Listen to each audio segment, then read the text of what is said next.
I want to take you on a brief tour of the new StationLogXL program, which is a perfect solution for shortwave listeners and amateur radio stations for logging their contacts. This program works with XL 2007 and later for Mac and PC. It also runs in Apple numbers, and you can use the Apache OpenOffice Calc XL clone. It also works on the Office 365 platform, which is in the cloud, and it works on newer iOS and Android smartphones and tablets that have XL installed. So it's a really cool program in that you can be out in the field, log your contacts on your Android or iOS device, and if you're using Dropbox or a file backup system, you can go home and have all of your contacts automatically synced with your logbook at the house. The instructions are very simple, intuitive. Mostly what you see are definitions to different fields. It is a database-driven program, so all of your data is entered in a database on the data entry sheets. You've got date, UTC, the call sign, frequency, which can be entered in kilohertz or megahertz, your choice. The bands, you enter any of the bands that you operate, 160 through 70 centimeters will show up in the reports. Any modes, and those are customizable, so you can create your own custom mode list.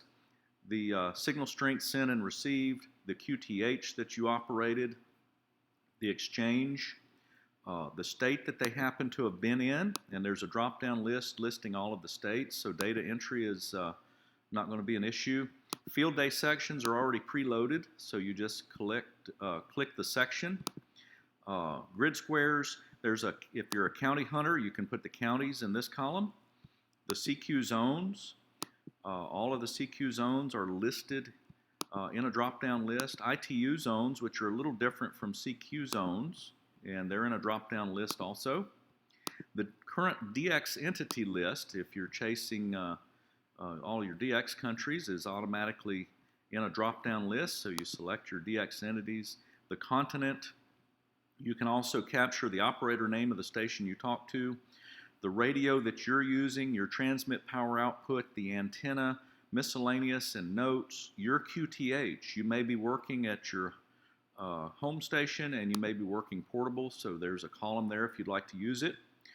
Send and receive QSLs, and then there's custom columns. Custom columns can be anything you like. If you're going to chase all of the national parks on the air or islands on the air, you can use a column for that.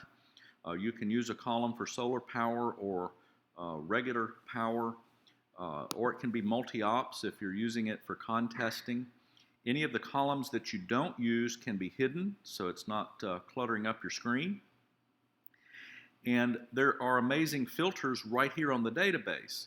Let's say during a date range 3 years ago, you want to know who you worked on 40 meters and CW with 5 watts using your Yaesu 817 and your 40 meter dipole using solar power. You just go to the top of the screen, click the appropriate drop-down boxes, make your selections, and you can see exactly who you contacted that meet those criteria. Now, the cool part is we've got these station logs by state.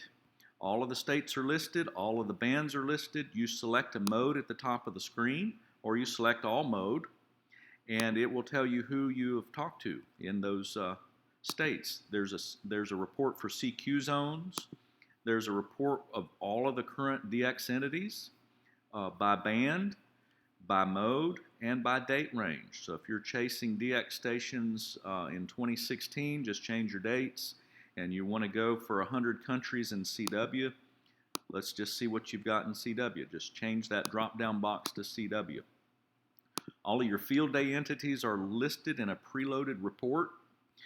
You can change the date range, and you can change your modes or show all the modes. There's a continent report, and you've got all your ITU zones, which is really cool. So a very intuitive, easy to use, Excel-based logging program. And I think you're really going to enjoy it. The feedback we've had so far has been phenomenal.